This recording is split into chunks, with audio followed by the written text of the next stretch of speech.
Hey there, a question I get a lot is, why do you do what you do? How did I get to do what I do? And it's a great question, except that I think there's a bigger question around it. And that bigger question really revolves around why it's so important for you to find your financial freedom. And so I did a live session where this just kind of flowed out. And I think that there's some really key messages there on why it's important for you to find financial freedom, to build wealth, and to do the things that you want to do. And so in this episode, I decided to share this with you. So in this episode, I'm going to talk through that. And I hope that you find some seeds in there of value, of aspiration, of inspiration, and motivation to step in and answer the door. You'll get that. You'll understand that in the episode. I'll see you in the episode. Welcome to this episode of the Affluent Entrepreneur Show.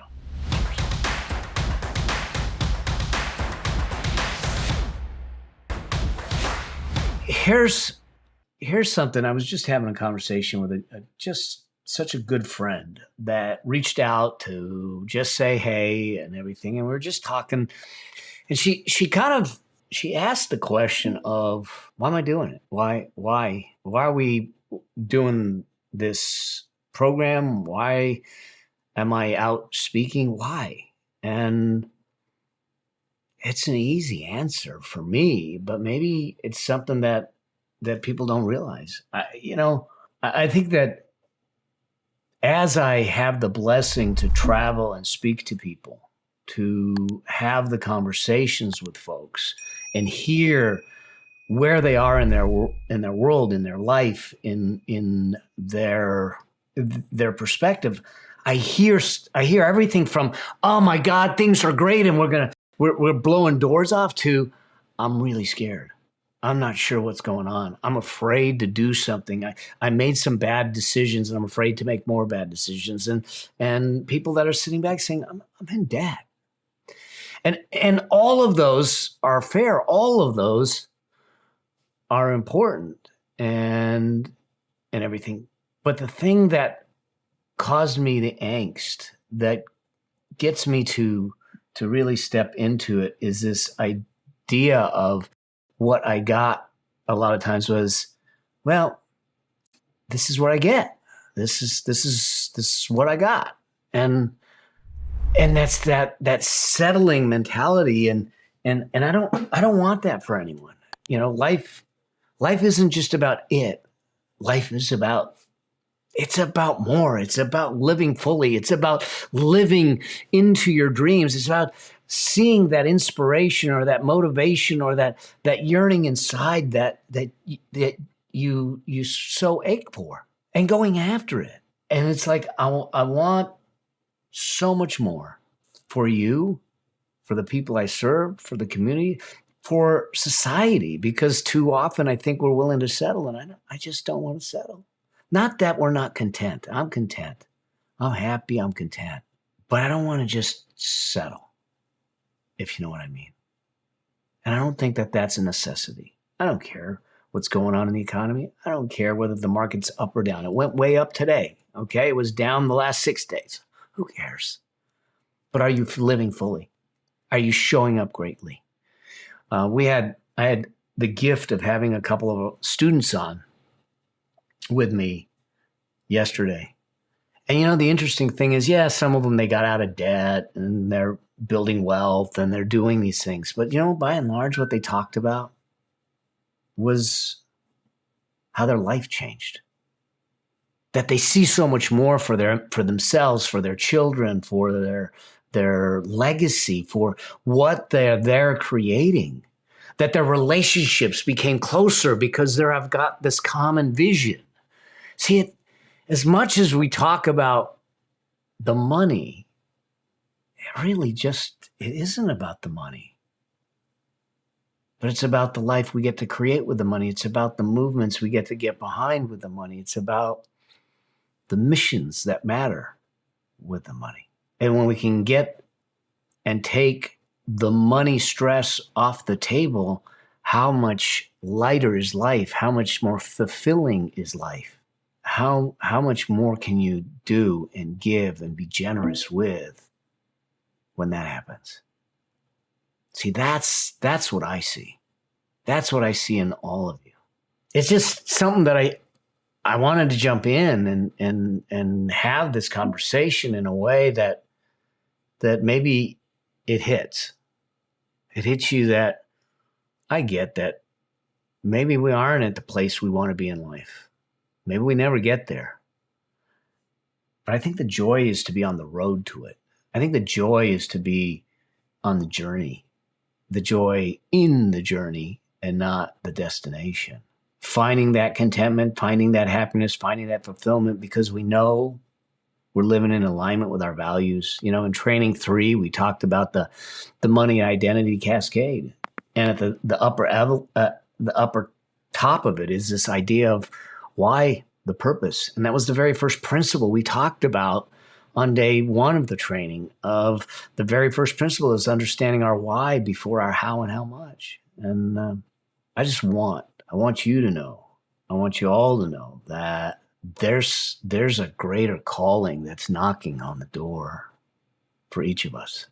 That we were uniquely designed, uniquely built, uniquely created to give to the world.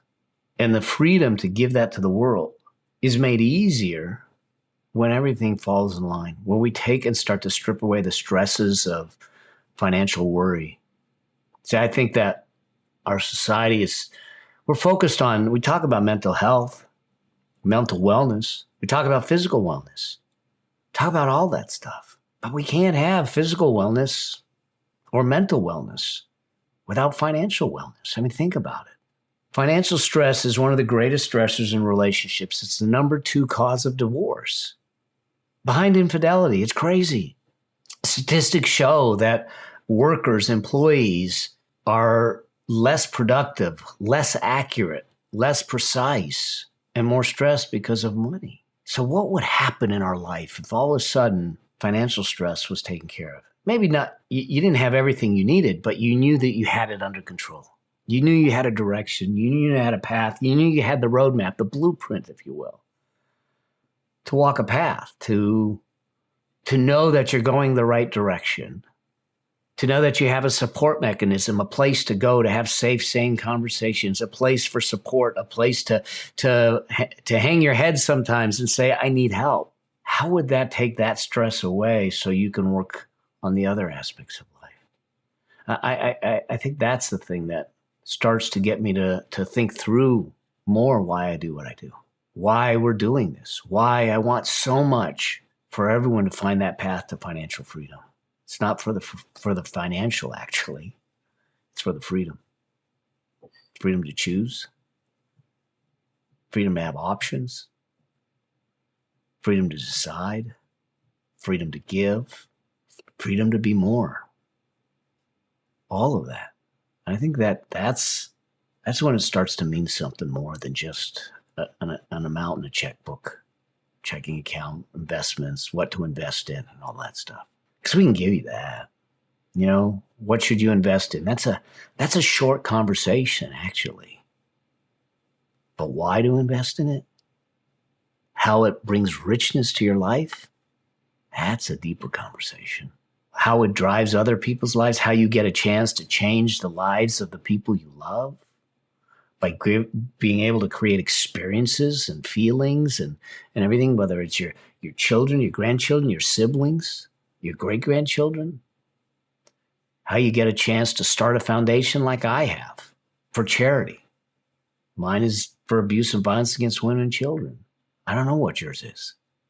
To get behind a cause.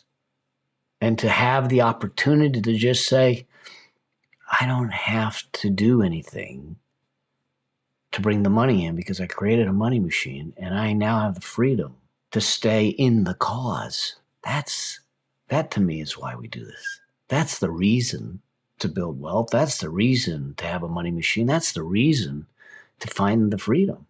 It's not to buy stuff. It's just stuff. You know, burn the stuff. It doesn't matter. It's insured. It doesn't matter. But the experiences, the feelings, the generosity, that matters. It matters more today than it ever has, especially in our in our world as we've been moving through the pandemic and all the vitriol and all that stuff. And if you're freer to show up bigger, if you're freer to show up more generous to the people you care about, to the society, to your community, to your household, man, that's a gift. That's a gift. So I remember having a conversation with a dear friend of mine, Chris Harder, and he said, you have a unique take on legacy. I said, yeah, I do. And I think that this is the thing, and if there's questions, I'll stop here in a second. But I just kind of jumped on and just started on a roll. But too often, I think that we look at legacy as, what are we going to leave behind?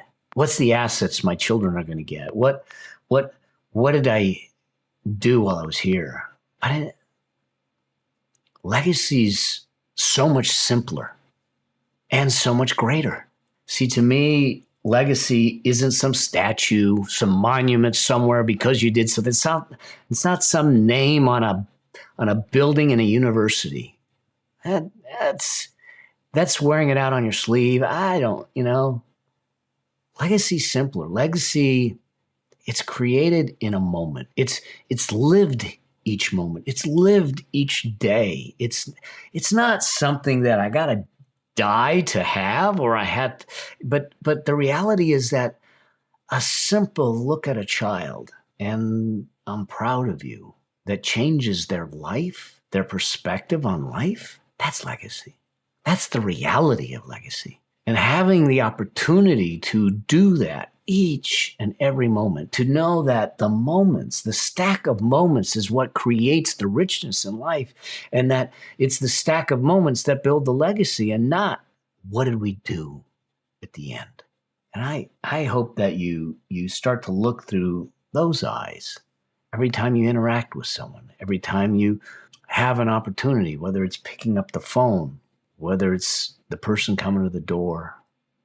Do they come to the door anymore? Or your child, where you get a chance to look at it and say, hey, I know that this moment matters, and I have the ability to shift someone's life and to give it all you got. Because legacy is much, much simpler and much, much greater than the assets you leave behind. It's who you are on the journey. It's who you are to those you serve. It's who you are to those you love. And I hope you see it that way. I hope you start to look at it in that construct, what that might look like, what that might feel like. Because I promise you, it doesn't take much. A handshake, a smile, a pat on the back, and you can change someone's life. And having that financial freedom to be able to do more pats on the back, to be able to do things that can take care of others. True wealth is quiet. It's silent. It's unknown. It's not the ostentatious, flashy cars that you see. It's not the stuff that people parade on social media or around the world. But true wealth, true giving, it's quiet. It's silent. It's behind the scenes. I remember one of the things that we did when I had the martial arts studio. The kids, during the holidays, we would create meals for families in need. And the kids would create them. We would all go and start delivering them all around the community. We didn't wear the karate school colors. We didn't wear our T-shirts. We were anonymous. And we simply walked up to the door and they say, who is this from? And we just simply said, it's from a friend who cares. And may you one day be able to pay it forward to someone else. And God, the kids, at first they thought, oh my gosh, we're going to do this. But the joy they got out of it, the gift that came back to them because they were just anonymously, quietly giving without expecting to receive anything. And they received more than you could have ever described. And I think that that's where we start to play. And if we come at our finances, if we come at our wealth, if we come at it from that space, then the reason, the why reveals itself pretty easily. And when that why is so strong, the how becomes really apparent. And then it doesn't seem so hard because we're driven by something greater. And I think that's really the gist of what we do, why we're doing it. Why am I doing it? I do it because I want you to be able to answer the knock at the door easily, generously, and repeatedly, so you can live into your calling at a higher level than you ever imagined and never, ever have to settle in life. And to be that role model, to be that example to your children, your grandchildren, your siblings, to your community, to your society, to your churches, to your temples, to those people, of what is possible when you just answer the knock at the door. I don't know. So I got on here not expecting to have that message. It came out of a conversation with someone today, and it was on my heart. And I think it's important for people to understand. And hopefully you take something away from it. And whether you join me on this journey, and I hope you do, that you answer the knock at the door, because there's a greater purpose. And when we give greater purpose to our finances, our money, we find greater purpose in ourselves automatically. So I appreciate you all. Thank you all for being here. Anything that I can do, any questions that you have, anything that I can do to help you make choices, make decisions, answer the knock at the door, step up, reach out to me. A chance to connect tomorrow until we get a chance to connect later today or something. Always strive to live a life that outlives you. That's what your legacy is. I'll see you soon. Cheers.